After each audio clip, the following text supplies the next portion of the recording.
identification. Yep. And we're live. Okay. Well, my name is Neil Williams. I'm a life coach and a father of 8 children whom I love very, very much. And I have been involved in personal development for, I don't know, seems like as long as I can remember, but heavily involved for the last 6 years. And my partner in development is Delphine. And I forgot to say, I'm from Southern Idaho in the USA. And now I'll let Delphine introduce herself, and we'll see that we're on quite different parts of the planet. Yes, indeed. So I'm just doing my stuff on my Facebook page, but I can Oh, talk while I'm doing it. So I'm Delphine, and I am from Alsace, which is in France, and it's actually the region near Germany and Switzerland. So I've got many cultures that have impacted my life so far. And what can I tell you more? Well, as Neil, I'm passionate about personal development. I'm also a coach, a teacher in English for a French speaker mostly, and a singer. And well, I'm just passionate about learning. That's why we found each other, I guess. Didn't we? we actually met through the Bob Proctor programs. Yeah, And thank goodness we did, because we've been doing this now for 3 years. even four, I would say. No. Let's see, 2020. We're headed into the 4th year. Yes. Yeah, I think it's the fourth year. So, Okay. so It's we originally started out reading books and just holding accountability partnerships. And then we would watch programs, because Delphine has done a lot of the Bob, or has done a couple of the Bob Proctor programs. We have shared videos that we found online, different mentors, different teachers. We have talked about the books that we read.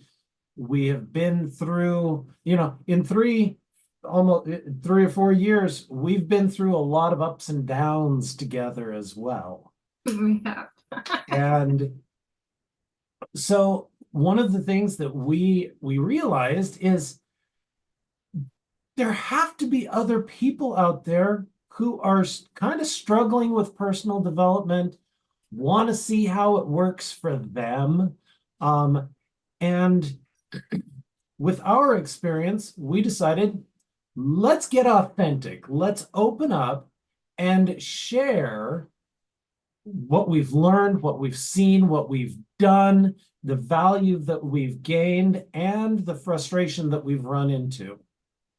And so that's why we're here today, is to talk to you about all these topics that sometimes the mainstream teachers just don't seem to get around to.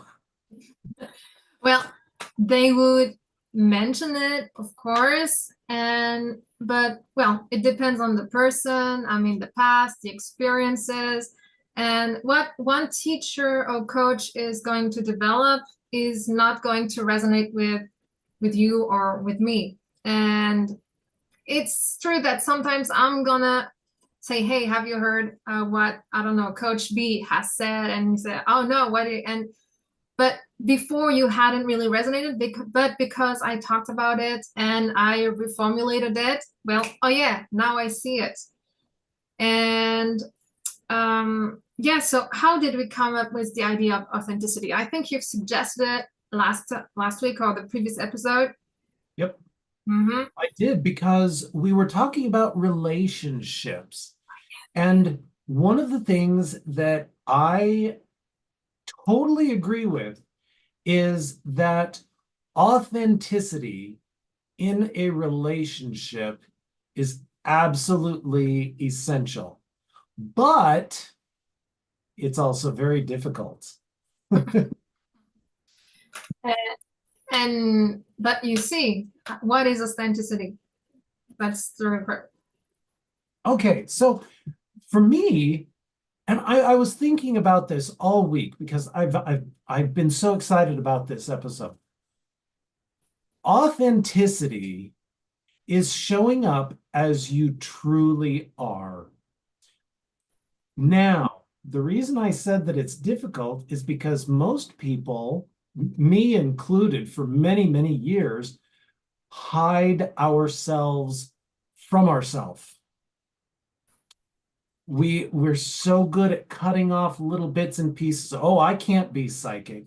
Oh, I can't be clairvoyant. Oh, I can't be spiritual. Oh, I can't read this book. I can't read that book. I can't do this seminar. I can't see that person. I can't talk to those groups. We've got so many rules. We cut ourselves into little tiny bits and pieces and then hide them all over the place.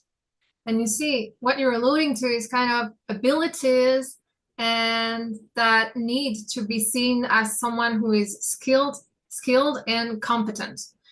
And I once heard, I think it's in psychology, that we have that feminine fear and masculine fear. The masculine fear is being seen as competent. As a man, you have to be seen as competent.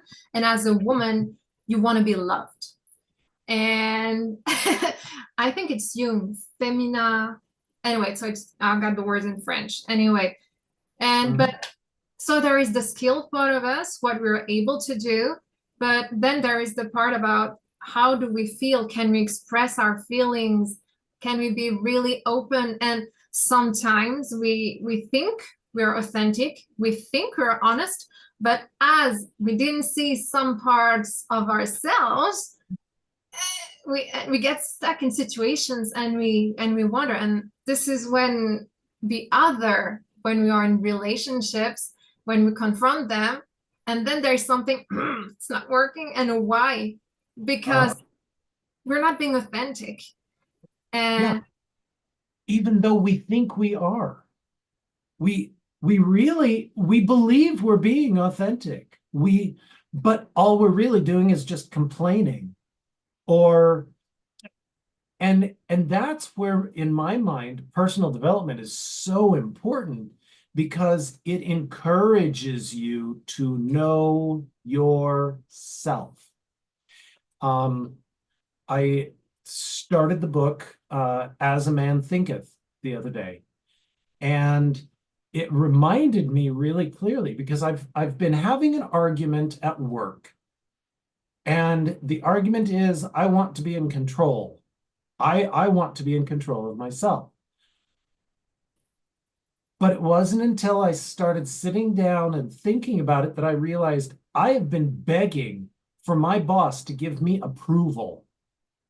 I'll go to her and say, oh, tell me what a good job I did. Tell me what a good job I did. So is it any wonder that she's treating me like a child? I've been treating her like a mommy for months and years. But I had to realize, shoot, I'm treating her like she's my mother, not like she's my employer, my manager, my boss, my leader. And how did you realize that? What made you come to the conclusion, well, I have been treating her like this and I have been behaving like that? Because most of the time we cannot see our behaviors, and you could. So what was the... It was 2 weeks of saying, what in the world is going on? Why is she micromanaging me? Why do I feel manipulated? What would I have to believe in order for this pattern to keep repeating in my life? And in As a Man Thinketh, he goes in and says, you are the reason that anything outside of you is happening. If you're being treated like a child, if you're being treated like a queen, if you are being treated like with respect or with disrespect, it is because of what you think. And Mm. so I sat back and I started to say, okay, what is my responsibility in this? What have I done to bring this about? Mm. And I think that what you did, so this is the process that will help you becoming authentic first with yourself, and then it has, of course, like the ripple effect, I think, and you will, I mean, the environment is going to be touched by what you do. And Yeah, but we have to be willing to. we do. And it's really hard. You and I have talked about mirrors before. And one of the things that I keep thinking of is anytime I'm upset or frustrated with anybody, I'm looking at a mirror somehow. In, I need to dig a little deeper in order to find out what I'm so upset about, but I'm looking in a mirror. And I think, well, of course, you talked about this in the framework of relationships, and it's really here that you really learn to be authentic, because if there were no one around you, you couldn't be. I mean, the world isn't going to tell you, oh, you're not being authentic, you know? But to me, when we talk about authenticity, I have the notion of open heart that comes to mind. And I must say, it's funny because I didn't read the book. I just opened As a Man Thinketh this week too. And Oh, yeah, just the page where you have to clean your thoughts, because if you had like bad thoughts, I mean, or yes, wicked thoughts, then it's in the body that it shows, or in the environment. But that was not my point. I also came across a video by Lori Ladd. I really appreciate her work. I follow her on Instagram, Lori Ladd, and she has written a book, The Divine Design, that I'm currently reading about human history. I really love it. Anyway, and what I love about her is that she shares everything. When I mean everything, I mean also the bad times. And I had kind of a rough patch. It was this week or last week, I don't remember. And I came across one of her videos, and she was just sharing her how do you say her down. She was really going through a down, and I think, and this made me feel so, it made me feel better. But yeah, I think I really connected with that openness, that authenticity. And I think we need to hear more stories that also talk about the downs. Not that you only have to show your downs, because life is not just downs, it's ups and downs, but to be able to appreciate both and go back up, you have to like normalize feeling the down, which we haven't been really educated to, or we hide it. What do you think about that? I think what you just said, we haven't really been educated, is very, very important. Um, the most authentic teachers, um, well, so I've been a member of multi-level marketing and followed Bob Proctor for years. And the one thing that I keep hearing is that the hero's journey.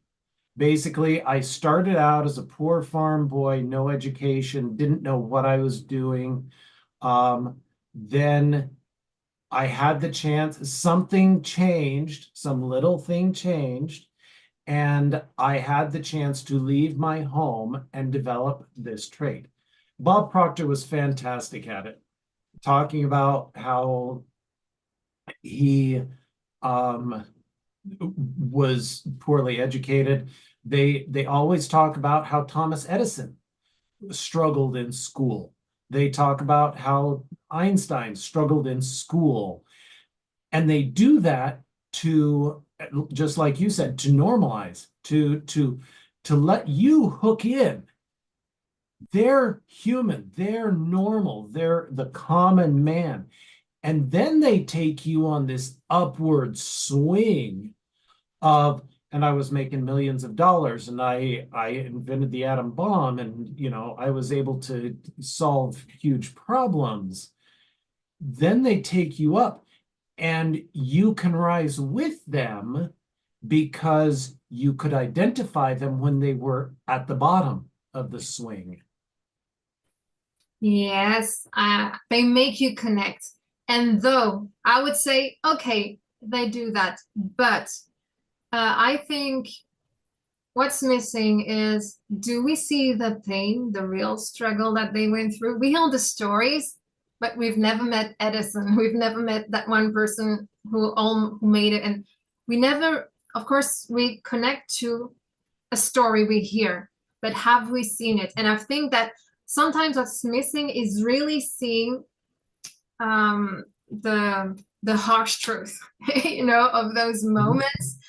And not that we have to glorify it, I mean, no, but I think this is authenticity is part of that. And then when you're in those moments also, it's like facing yourself, just like you were asking yourself questions. Because you can go down and just be in the down and be used to the down and finding comfort. And we are all, I guess most of us are guilty. I'm guilty of that. And I didn't even realize, because it was a pattern, because it comes from childhood, and because I've never known anything else. So you see, you're like feeling good and not good, but but what changes the vibe is that, okay, this is happening to me. Oh, for me, like Tony Robbins says, or many others, it's happening for me. What has triggered that? What wound is triggered? Or what energy have I matched? Because sometimes it's not only our energy, because when you're opening up, you can feel the energy of other people. And because, yeah, it's just something we do. It's just sometimes when someone laughs, you feel like laughing too. When someone is sad, you feel like crying too. And we are all connected. So you also have to have like discernment. You have to discern whether that is your emotion, your wound, and why. And even ask for help, because there are moments when you need a friend, you need an accountability partner, you need a partner, you need a family, you need someone, because sometimes you just cannot see through. You have to sit with it, but you also have to have someone else look at it like, oh, okay, maybe you didn't look at that part, you see, because I'm just focused on that. And so have you ever felt like this? Oh, I'm actually feeling like that right now. But fortunately, I've got a friend who's come into my life, and he basically did a chakra reading for me. And one of the first things that he asked me is, do you mind if anybody else is in the room? Do you want us to do this alone? Do you want to do it in private, in silence, blah, blah, blah. And I realized 20 years ago, 10 years ago, I would never have allowed anyone else to touch me to do a reading of my chakras, let alone have somebody in the room listening to it. But now I've grown so much more comfortable with myself and realized, hey, I am who I am. I'm not bad. I'm not irreparable, even if I am broken or cracked, or, even if I'm weird and crazy, it's not the end of the line. And so to have someone else here, yes, this chakra is blocked by that, and you're struggling with these things. Oh, yeah, okay. I can totally deal with someone else hearing this, because at that point, it may actually help them to say, oh my goodness, I'm not alone. My chakra's blocked too, and I thought I was the only one. And so to me, that's what authenticity does, is say, you are not alone. I share this struggle with you. And this week I've heard something about, you're talking, yes, you're not alone. And actually, when you share authentically what you're feeling, being happiness, being success, being sadness, it's there that you create the most profound and deep connections between people. The true friendships are Mhm. born out of those moments where when you openly share what you have inside.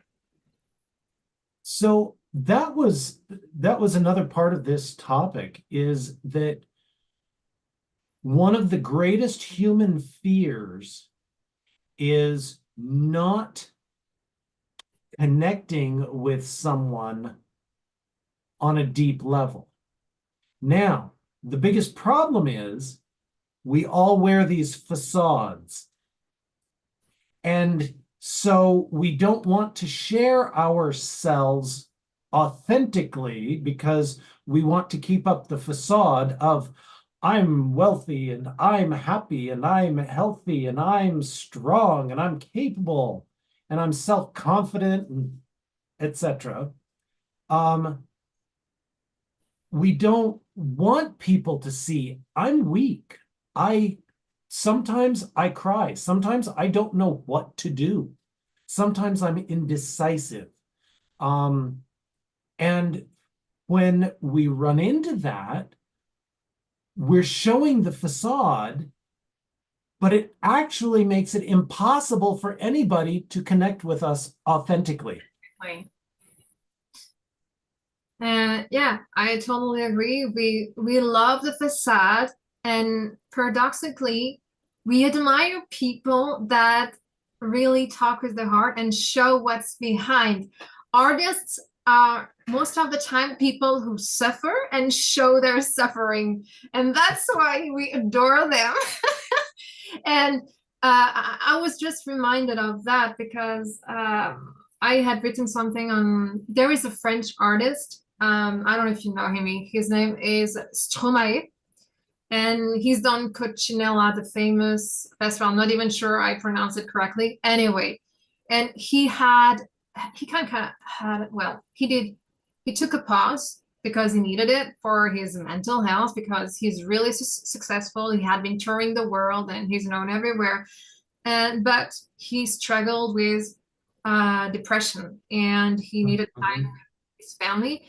And so again, it's not because you're famous and because you have a successful life that you're good here, you're happy and satisfied. And so Yeah. I'm talking about this because he made a comeback 2 years ago, and his comeback was really an artistic performance. He was invited. It's the night news show in France. It was on the first national channel, and he included. So it was an interview, and suddenly the interview transformed into a video clip. He started singing during the news broadcast. It was a mix, it merged. So it was really an artistic performance. And but what he talked about, the song was called Hell. And he talked about the hell he had in his mind, about his depression, about suicidal thoughts. So it was really dark. And I remember that at the time, I was a bit triggered. And but I found really that it was brilliant in terms of artistic performance. And I guess he showed the dark. And but we admire this when it's a big artist. But in our daily lives, when someone is really struggling, how do we react? Are we like, oh, that well, we have compassion when it comes to an artist sharing his feeling, sharing the feelings and the thoughts. But when it's a family member, when it's someone close, do we have the same reaction? Or like, oh no, don't go there, just take a pill and don't. No? What do you think? A lot of it depends on us. And some of it depends also on, is this person constantly being authentic about their, I don't know, their bad legs or how their bad the bad paycheck? Are they constantly being authentic about the bad things? Or are they also being authentic about what brings them joy? I think Because, go ahead. what you're tapping into, I think, is there's people that, well, it's a second nature to complain. And this is why you have to look at it and think, is this really something serious, or is it just a zone where used to being like complaining because you want attention? You have to, yeah, because some people are always complaining Mhm. because they need attention. But again, once you look into the wound, I think you can go back to childhood, to many experiences, and find that there is something there. But at some Oh, point, yes. you have to be willing to look at it. But then sometimes there are really, and this, okay, might trigger reactions like, okay, people can get fed up with hearing the same complaints over and over again. But when sometimes comes forward, yes, so you have that in mind because we all know people, yeah, because it's human. Well, I was reading a book about Edwin Gaines, and she went to a Buddhist monastery and she spent 6 months there. She was going to go deep into meditation, and she was going to work with the guru, the master there. And um, and within the first 2 weeks, he had heard the story about her sexual abuse, her bad marriage, and her failed church 5 to 10 times. And so the next and he had listened, and he had shown compassion, and he had drawn the wound out, and he'd asked questions, and about the 10th time that he heard the same thing, he said, okay, we're done, get over it. So you were sexually abused, move past it. So you lost your husband, let's go on. Are you going to dwell back there? Or are you going to move? Are you going to stay here? Because you're spending way too much time back there, and you're not allowing yourself to move on. And so I think, and she said, it was like this weight he had pushed, and this weight had fallen off of her shoulders. And she said, I had been holding on to it way longer than I needed to, because it was so easy to complain. It was so comfortable to hear people say, oh, poor you, poor you. It gave her something to feel needy about. But when he turned around and said, move on, it freed her up. And all of a sudden, she was able to move forward in her meditation practice. She was able to move forward.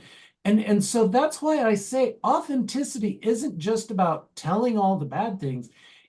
It requires you to know yourself. And most of us have never done a deep study of that one person that we spend all of our lives with. And I think, okay, it's to know yourself, but to having the will to know yourself and Uh, keep digging. Yeah, and but and the what courage. and courage. Courage. Yeah, Yeah, will, courage, and desire. yeah. Mhm. But I think your story was quite interesting because, and of course, when you have difficult life experiences and abuses, it can be really hard. And it's normal, I guess, to have a phase where you really need to mourn and spend time on healing this. But it's Yeah. also true, and this made me think of Joe Dispenza and the thought process. And he says the problem is when you act like this, you have those thoughts, but at the same time you have those emotions. And this is where it gets attached to the subconscious mind, because the subconscious mind who controls us at 95%, Yep. works with emotions and repetition. And you keep having those thoughts, yeah, he died, I miss him, and you feel the sadness, and you go like this all day long for how I Yep. don't know how many months, how many years, and you keep having this. And so what he did, and because the other way of changing the subconscious mind is a shock trauma. And I guess that person who was like, okay, now stop it, you have to let it go. I guess he shocked her again, Yeah. way Yeah. stronger than, and boom. Yeah. And this last month, as I've been working through the frustration that I have at work with, I don't want to be controlled. It has I've gone through several shocks. One of them is, Neil, this is your pattern. This is your pattern that you need to do X, Y, and Z. But you're an empath. And so you're also picking up on the other person's pattern, which is Q, R, and S. And Q, R, and S feel bad to you because they're not yours. Just tell me, because I'm French, what is Q, R, and S? Question? No. Okay, so X, Y, and Z is just an algebraic anything. It's a variable. All right. In algebra. Q, R, and S are variables in their life. That's their story. That's their pattern. Okay. Thank you for enlightening me. Hey, you bet. But they have a pattern that I had picked up on, and I was frustrated. Oh, I was irritated. But fortunately, I had a very good coach who listened to me and let me express my frustration, my irritation. And then I talked, and I gave him one piece of information, one extra piece of information. And he said, Neil, stop. I know what the problem is. This isn't your pattern. You have identified that there's a pattern in someone else, and you're struggling with that pattern because you're an empath. And as soon as he said, this isn't your pattern, I was the same way. The weight just fell off my shoulders. And then I could start looking at my pattern in a completely different light, because I wasn't trying to look at it through somebody else's pattern. And so, how did it end up? Good, as I think. Yeah. Well, for me, it's the relationship is still a question mark, but I feel at peace. And so I've been able to return to my authentic self, which is loving and kind and giving. I want you to be happy. I want for you what you want for you. With one caveat: as long as I can maintain my own boundaries. Mm. I was telling my coworker, I want for you what you want for you, regardless of my boundaries before. And then we got into this conflict, and now I realize I want for you what you want for you within my boundaries. I have to be able to keep my boundaries, and you cannot cross into them. I guess this comes back to the question of freedom. You want to be free. You have your standards, boundaries, freedom. It's, I guess, two sides of the same coin in a way. And Yeah. but you see, you said you felt at peace. And I think that when you really have a conversation with an open heart, and I guess that's what you're always doing, even when you have we don't think the same, we don't have the same opinion. And it's saying what you have on your heart, and nothing can go wrong actually.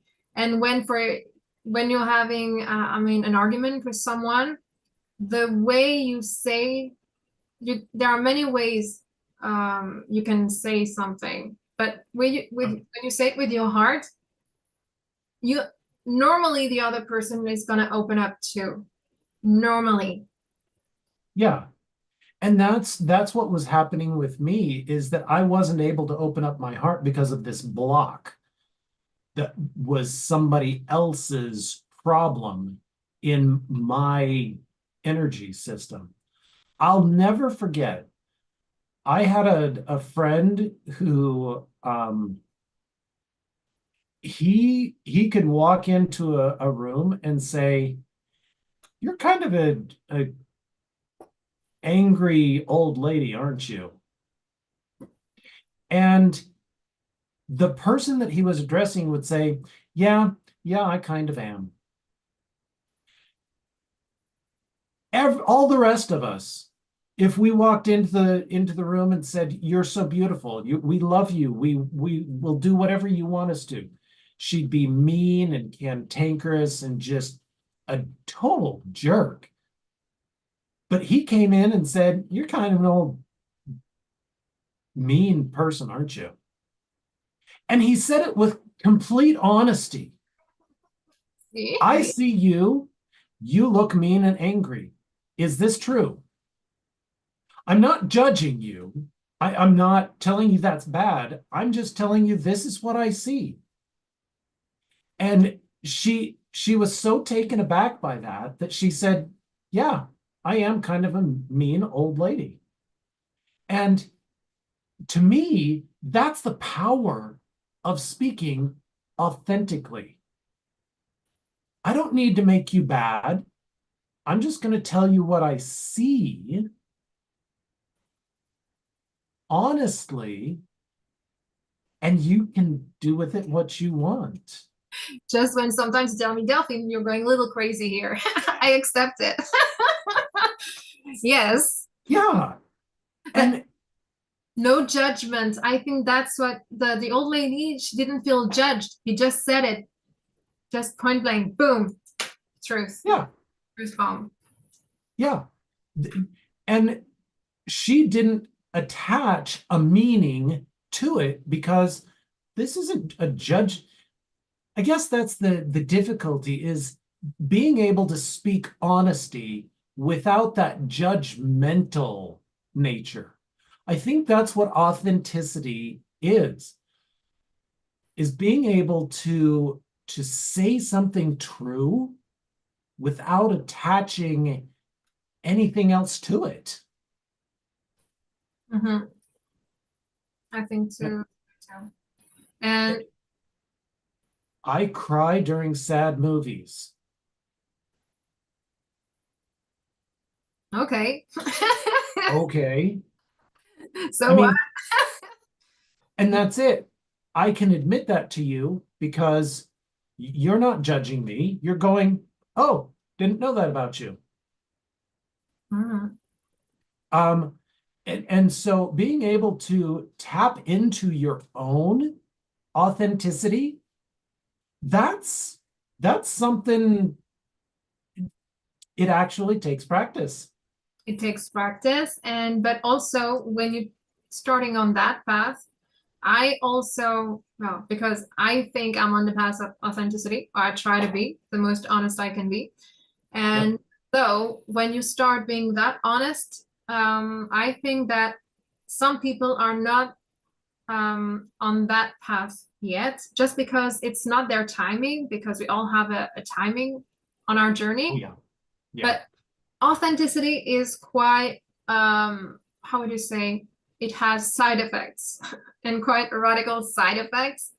And it kind of, it's not compatible with everyone. And I think this is when you will see who your true friends, or the friends that are on the same frequency as you are at the moment, because it's all about one moment. And maybe we think we're being we're being authentic right now, or maybe there's just a part of us that is. I don't know. Maybe in 10 years, who knows? We'll be talking about it. Oh, Delphine, we were not that. I don't know. So I just as you were talking, I remembered one of the mentors that I listened to had the 3 R's for authenticity: real, raw, and relevant.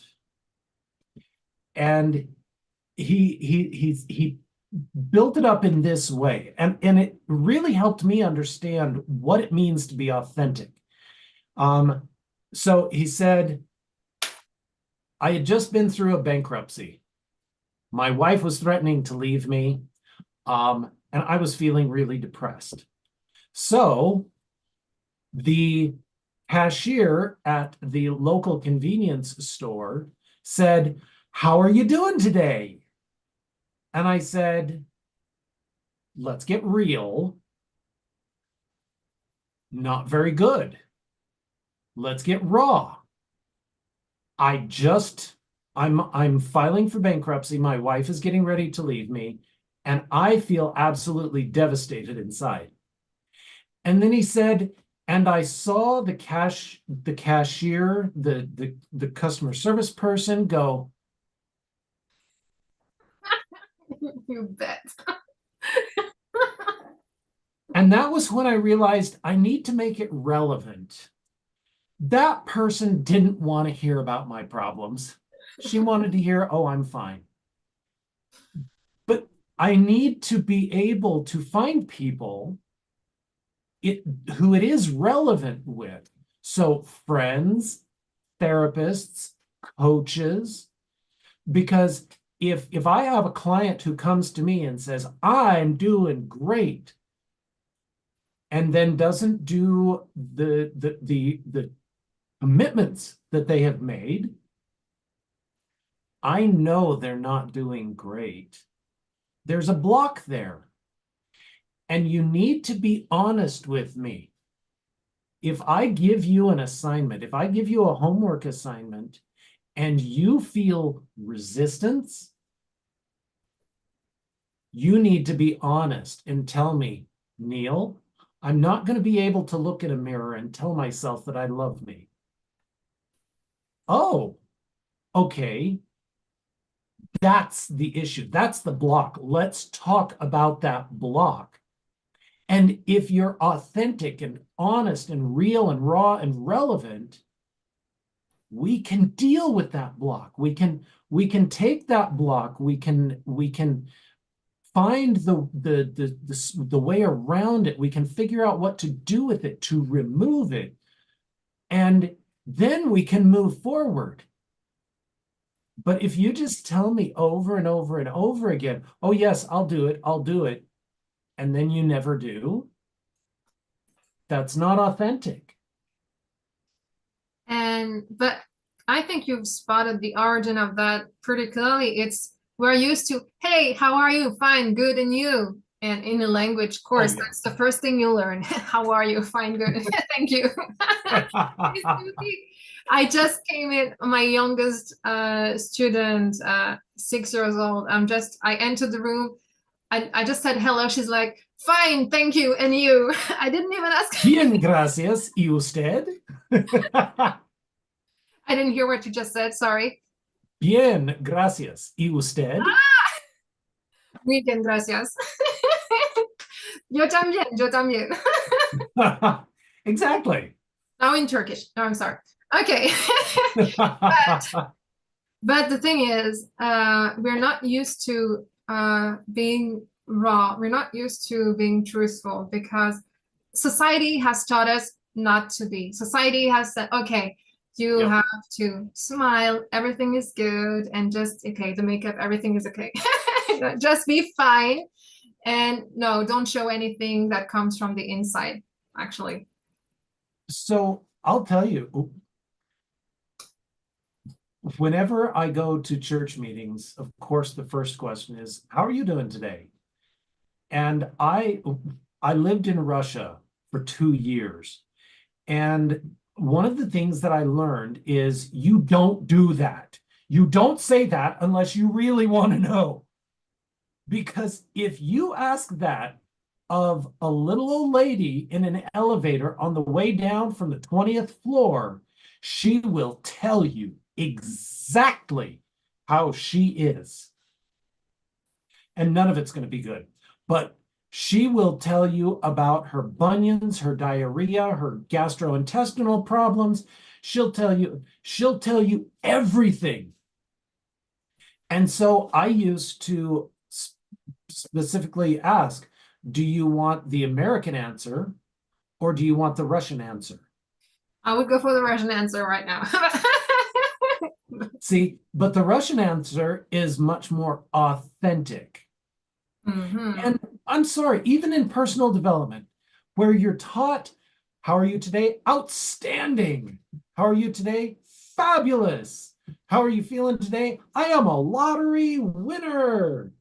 And you see, I think this is why we're here too, because a part of all that personal development business is okay, you have to watch your thoughts, you have to be real Yep. and positive. That's part of it, but you also have to look into your blocks. And because Yeah. and sometimes because I still remember when I was going through the coaching program, and there would be days, even though I had been watching my videos, I had been doing my mantras and writing gratitude lists. No, I was not fine and I just could not pretend. And I would get but keep watching the material, keep, and okay, it's fine. And we all learn, but it was not exactly what was needed. But yeah, yeah. But now I know because I've been through that and I will not teach that. I will not coach people that way. And, you know, Yeah. and So, to go along with that, in the 1970s, they came out with the book, I'm Okay, You're Okay. In sometimes in the 2010s, they came out with I'm not okay and you're not okay, but that's okay. exactly. And this is what I meant when I was talking about Lori Ladd is that she puts forward, okay, I'm not okay. And she makes it okay not to be okay. And then we're okay again, you see? Yeah. So, And that's it. I think there's a philosophy called toxic positivity mhm, where it's not okay to not be okay. This idea that failure is not an option. when it's just part of it. And no, Sometimes I think failure is an option. I think it's a very valid option. And sometimes it's the only option. because it's your past to learn from that. Exactly. Why can't failure be an option? Hmm. Just like Maybe that's, oh, go ahead. no, I was because I this week I was confronted with that darkness and the fact that we don't want to see that darkness. We don't want to see failure, but we love beautiful stories where artists struggle or businessmen struggle and then they okay, but we are not there when they are in those dark environments and those dark moments. And most of the time you hear that story. Yes, I started, I was all alone, nobody was supporting me, but I just continued. And then they tell the story, they're on the top, and then people came, but they had okay, no, you were not there when I was at the bottom, you will not be there when I'm there, you know? I mean, Yeah, yeah. Jim Carrey talks about having nothing and writing that check for $10 million. And in my opinion, he did it exactly right. He accepted that he went and he felt it. But he also accepted, I'm not there yet. I need to keep working. I need to show up. And he had days and he felt terrible and he didn't want to go on, but he kept going on and he kept showing up. And eventually, see, I feel like it's like weightlifting. to be honest in a positive way, because what you said earlier on is absolutely correct. It is all too easy to complain. I think that's what normal human beings who have not really put forth any effort to improve themselves, that's what they do. They complain. They find stuff to complain about and they just complain about it. Meanwhile, those who really are on a path of personal growth do an exercise called gratitude. What did go right today? And they don't come home from work and sit down and focus on what went bad today, which is easy. Instead, they come home from work and they focus on what went well today. And then if they really want a heavy workout, they take all of the bad stuff and imagine it going right. Mm-hmm. And on that gratitude list, I must say that I used to do that work, but I sometimes realize I can, when I'm in my emotions, I'm sometimes taken back into, I would focus on the negative, and then and sometimes you need to be reminded. But what you say is that, yeah, they are aware in their process. And even when, for example, when we connect every Sunday, it's not that we don't complain, because we of course we complain, but then we also take a distance from the complaints and we analyze them and say, okay, what has that taught me? Why is that, as it is, not really satisfying, And I guess this is, the complaint has to be valuable. You have to use your complaints to make. Well, it's the real, raw, and relevant. Are you the person that I can tell my complaints to? Is my spouse the person that I can tell my complaints to?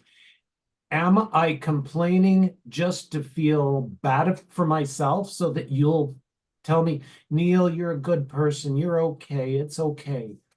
Or am I asking, what can I do about this? With you as an accountability partner, I will tell you my complaints because you have different tools than I do. And even if we've read about the same tools, you figured out how they apply in a different way than I have. And so you may teach me something that, oh, I had never even thought of that. So it's real, it's raw, and it's relevant. And on those 3 R's, it made me connect, you said relevant. And because sometimes we are afraid of being authentic, because I just thought, for example, a child, because I think that when we're children, we're naturally really honest, I would say naive and authentic. Oh, yeah. But I think parents, adults, and as adults, we may do it and it's normal as human, but we might be triggered by a child's honesty. And we might bash the child. Like, why are you saying that? Why? Because they're really being boldly honest, and that can trigger. Aunt Margaret is fat and she smells funny. But then what, as a child? No, don't say that. And so what will a child associate with being honest and authentic? It will associate, yeah, my dad or my mom got really mad at me when I told the truth. And that's when you start. And Aunt Margaret cried and stomped out of the room. Yeah. Because, yeah, we're not used to, and yeah, when it comes from a child, when's so what do we do? Yeah, we have to learn to be honest, but when it's relevant, to knowing when it's relevant and how you can say it, Mm-hmm. Yeah, no, my wife, she worked with developmentally challenged students for a little while.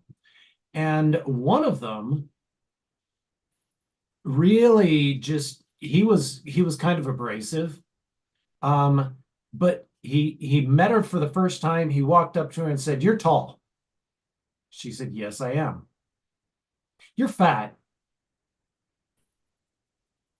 "Okay, I'll take your word for it."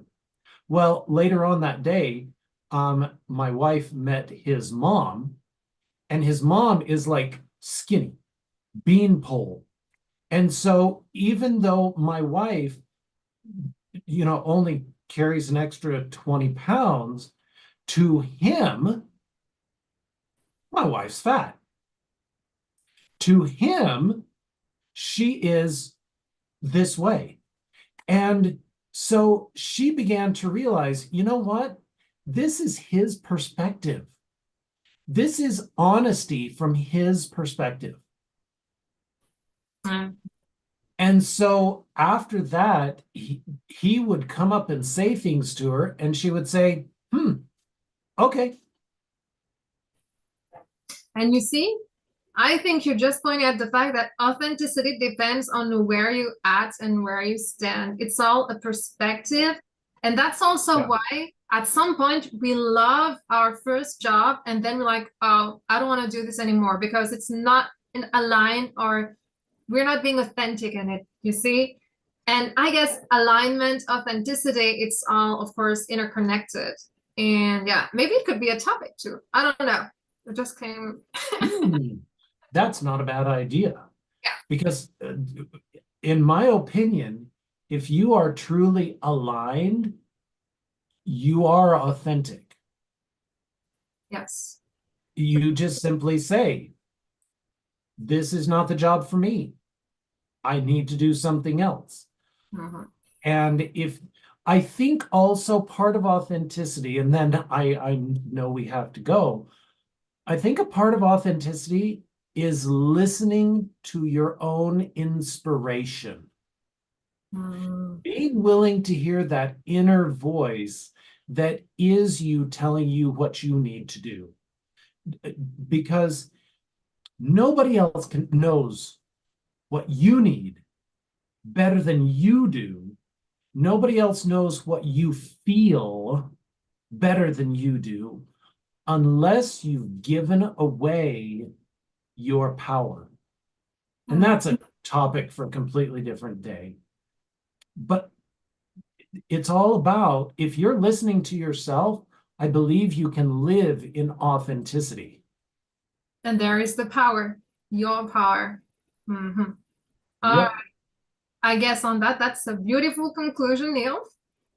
And we will see each other in 2 weeks again. So sounds good. We will need to talk about that, but